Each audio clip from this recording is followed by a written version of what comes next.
renklemeyeceğim. Dedim ki sen renklemeyeceksin. İsmail renkleyecek. Ne diyorum ki? İndiki deyirsən əylə renkleyim de.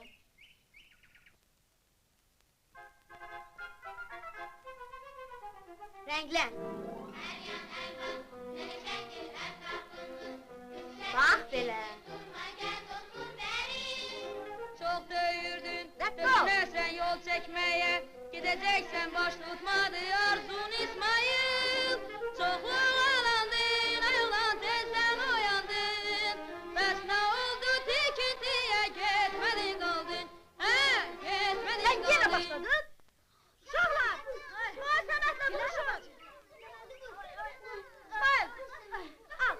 Al, bək dur! Mən sənə dedim mi dilini saxla? Bək dur İsmail! Dilara xala gəlin! İndirəcək! Dəsim olsan! Bırak!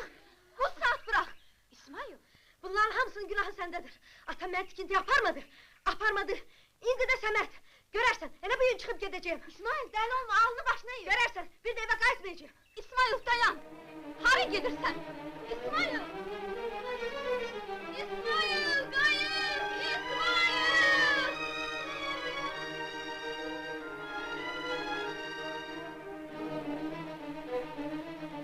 İsmail!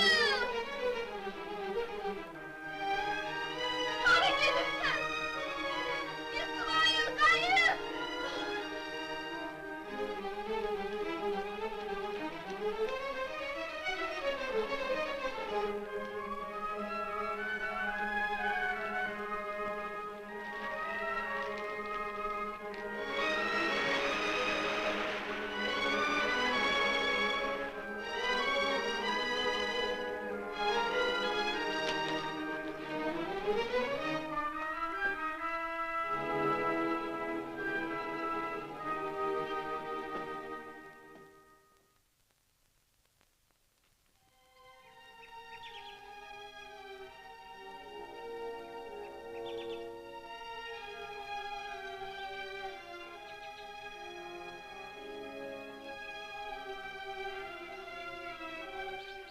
Cemile! Anacan! Cemile! İsmail geldi. Yok. Onda kaç dadaştan öğren, gör oraya gelmeyip ki. Tez ol! Narahat olmayın Dilara bacı. O budaqların hər bir cığırına bələddir. Solmaz, əzizim. Uşaqları götür, onu bir də yaxşı-yaxşı axtar.